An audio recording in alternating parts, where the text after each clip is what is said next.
네, 오늘은 신명기 21장 10절에서 14절 말씀으로 신부됨 그리스도의 사랑으로 라고 하는 제목으로 이 아침에 말씀 나누도록 하겠습니다. 모세는 20장에서 일단 끝냈던 전쟁 이야기를 오늘 본문에서 다시 시작하고 있습니다. 그래서 20장 1절에서 사용했던 그대로 그 문구 그대로 다시 사용하면서 말씀을 하고 있는데요. 내가 나가서 적군과 싸울 때에 라고 하는 말씀으로 시작하고 있습니다. 근데 이 말씀을 보게 되어지면 20장에 있었던 전쟁 내용과 다르게 그 전쟁에서 얻은 여자 포로를 아내로 삼고자 하는 사람들에 대한 지침인데요. 여러분, 이 율법의 핵심은 이런 것입니다. 여자 포로의 감정을 존중하라는 거예요. 또 그녀의 인격을 절대로 무시하면 안 된다라고 하는 것에 맞춰져 있는 것을 보게 되어집니다.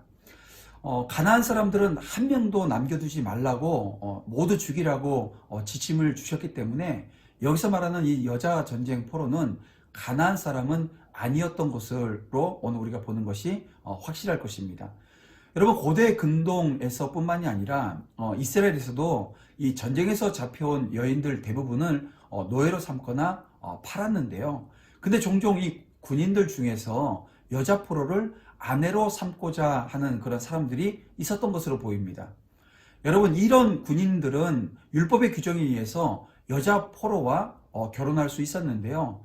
바로 이 율법이 요구하는 내용에 대해서 정확히 지켜야 됐습니다. 그 세부 사항을 보게 되어지면 대략 한 세 가지로 우리가 요약할 수가 있습니다.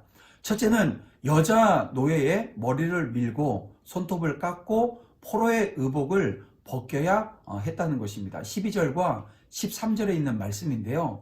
그는 그 머리를 밀고 손톱을 베고 또 포로의 의복을 벗고 라고 이렇게 말씀하고 있습니다. 여러분, 포로의 의복은 그녀가 잡힐 때 입었던 옷을 뜻하는 거죠. 그리고 머리를 밀고 손톱을 깎는 목적은 정확하지는 않습니다. 여기에 대한 여러 가지 견해들이 있는데요. 기독교 역사가였던 요세푸스 같은 경우는 이런 행위가 그녀가 이 전쟁에서 죽은 자신의 가족과 또 백성들을 애곡하기 위한 것이라고 해석을 하기도 했습니다. 또 다른 견해가 있는데요.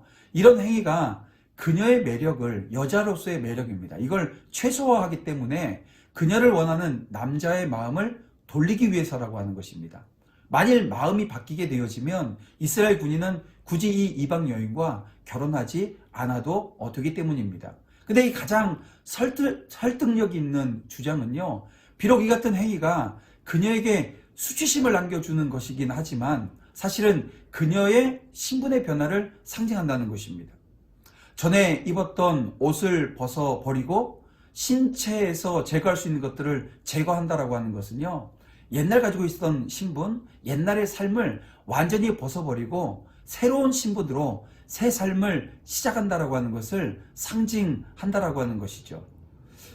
두 번째 가지고 있는 그 규칙은 이런 겁니다. 한 달 동안 그녀가 부모를 위해서 애곡할 수 있도록 해야 된다는 것인데요. 13절 말씀에 보게 되어지면 그 부모를 위하여 한 달 동안 애곡한 후에라고 말씀하고 있습니다.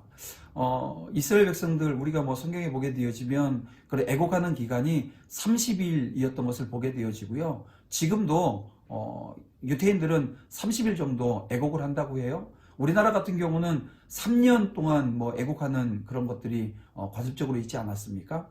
근데 여러분, 이것은 부모가 전쟁에서 죽은 것에 대한 애곡일 수도 있고요. 다시는 부모님을 볼 수 없게 되어진 것에 대한 슬픔일 수도 아마 있었을 것입니다.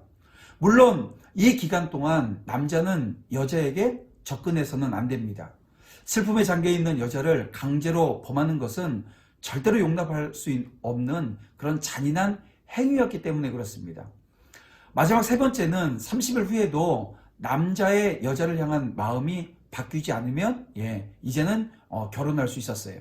그러나 일단 결혼하면 다시는 그녀를 노예 취급할 수가 없습니다. 만일 남자가 여자가 싫어져서 이렇게 헤어지는 과정 중에 있다 할지라도요, 그 여자를 노예로 팔 수도 없었습니다. 이 14절에 나와 있는 말씀인데요. 그래서 이 14절은 남자로 여자를 노예로 팔 수 없는 그 이유에 대해서 말씀하고 있는데, 그 이유가 뭐냐 하면 욕보였기 때문이라는 거예요. 여기서 이 욕보이다라고 하는 이 말은요, 성경에서 이 품이나 가치를 떨어뜨린다라고 하는 의미도 되기도 하지만, 뭐 강간이나 수모를 주는 행위를 뜻한다라고 하는 그 뜻으로 보게 되어지면 아마 이 보상 심리적인 요인이 뒷받침하고 있다, 이렇게 볼 수도 있습니다. 그래서 정 싫으면 자유인으로 내보내야 했다는 것입니다. 마치 정상적인 상황에서 결혼한 아내에게 이혼 증서를 써주고 집에서 내보내는 것과 다를 바가 없는 것이죠. 여러분, 그러면 이런 규정을 주신 목적이 무엇인가 라고 하는 것입니다. 이 규정의 목적을 여인의 그 겉모습에 눈이 팔려서 결혼하려고 하는 남자들에게 경고를 주기 위한 것이라고 해석을 하는 랍비들도 있었습니다. 만일 사람이 오직 여자의 미모에만 관심을 가지고 결혼하게 되어지면 꼭 후회할 날이 올 것이라고 하는 경고라는 것입니다. 흔히 우리는 이 성공적인 결혼 생활을 위해서 이 배우자의 외적 조건이 아니라 내적 조건, 다시 말하면 이 내면의 미를 더 관심 가져야 된다, 우리는 그렇게 이야기하지 않습니까? 근데 여러분, 이 내면의 미라고 하는 것이 잘 보이나요? 보이질 않습니다. 그래서 어떤 구름에 비가 있는지 우리가 알지 못하듯이, 또 어떤 조개에 진주를 품고 있는지 알지 못하는 것과 같다는 것입니다. 그래서 이 내면의 미를 발견하게 되어지면 결혼 생활이 매우 재미있고 행복하고 활기차게 되지 않습니까? 그래서 성공적인 이 결혼 생활은 이 배우자의 내면의 미를 바라볼 수 있을 때라는 것입니다. 그래서 그 결혼 생활에 인내가 필요한 것이고, 그래서 인내라고 하는 것은 또 시간이 필요한 것이고요. 그래서 이 내면의 미를 바라볼 수 있을 때까지 오늘 우리는 끊임없이 노력해야 된다는 것입니다. 여러분, 결혼이라고 하는 것은 이 배우자의 좋은 점뿐만이 아니라 단점까지도 받아들이는 것입니다. 그래서 행복하게 결혼 생활 하시는 분들을 보게 되어지면 이 배우자의 단점도 자기가 보완해야 된다라고 하는 생각을 가지고 계시는 분들이 원만한 결혼 생활을 하고 행복한 결혼 생활을 하게 되어지는 것을 보게 되어집니다. 그런가 하면 여기서 전쟁 포로된 이방 여인은 영적으로 보게 되어지면요, 죄에 포로된 어느 우리 인생을 가리킨다고 볼 수도 있을 것입니다. 그리고 주인은 우리를 죄의 종에서 구원해 주시고 자신의 신부로 삼으신 그리스도를 가리킨다고 할 수 있습니다. 참으로 우리 인생은 본래 이 죄의 포로로부터 영원히 죄의 종로로 타면서 그 아래서 신음할 수밖에 없었습니다.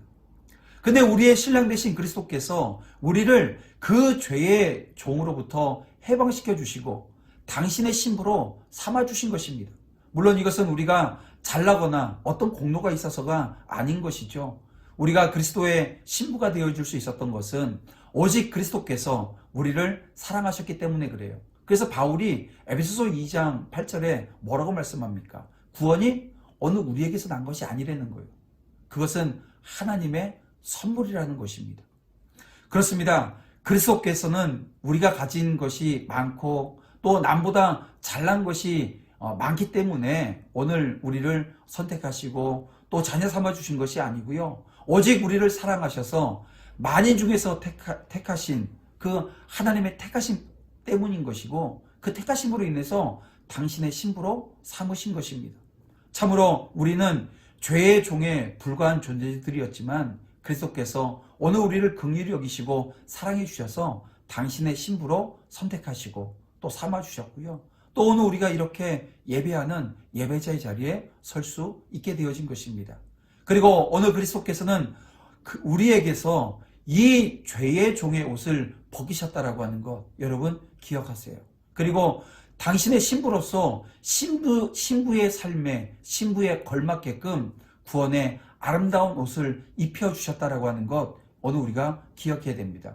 그래서 이사야 선지자가 이사야 61장 10절에서 이렇게 이야기합니다. 그가 구원의 옷을 내게 입히시며 공의의 겉옷을 내게 더하심이 신랑이 사모를 쓰며 신부가 자기 보석에 단장함 같게 하셨다고 말씀하고 있다는 것입니다.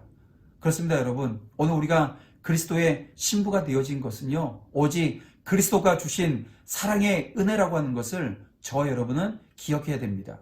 그래서 오늘 우리는 신부로서 오직 신랑이신 그리스도를 진심으로 사랑하고 섬기며 또 그분을 위해서 남은 생을 살아가기로 오늘 이 아침 다시 한번 결단하는 은혜가 있어야 됩니다. 또 무엇보다도 중요한 것은 오늘 우리가 여러분 죄로 얼룩졌던 옛 사람의 모습을 벗어버려야 된다는 거예요. 그리고 새롭게 변화되어져야 된다는 것입니다. 여러분, 코로나19로 인해서 어지럽습니다. 이제 서울이 또 어려운 지경 여러분 맞게 되어졌는데요.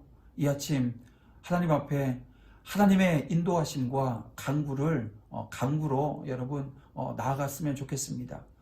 죄를 고집하지 말고 새 사람을 입음으로 말미암아 그리스도의 영광스러운 신부로서 거기에 걸맞게끔 저와 여러분들의 말과 행동이 변화되어지는 은혜가 있기를 원합니다. 또 이 아침 하나님의 도우심을 간절히 구하며 여러분 기도하는 저와 여러분들이 되어지기를 주님의 이름으로 축복합니다. 우리 함께 기도드리겠습니다. 사랑과 은혜가 풍성하신 아버지 하나님 감사합니다. 오늘 하루를 시작함에 있어서도 아버지 하나님께서 함께 하시며 인도하시며 붙들어 주시는 놀라운 은혜가 있기를 간절히 소망합니다.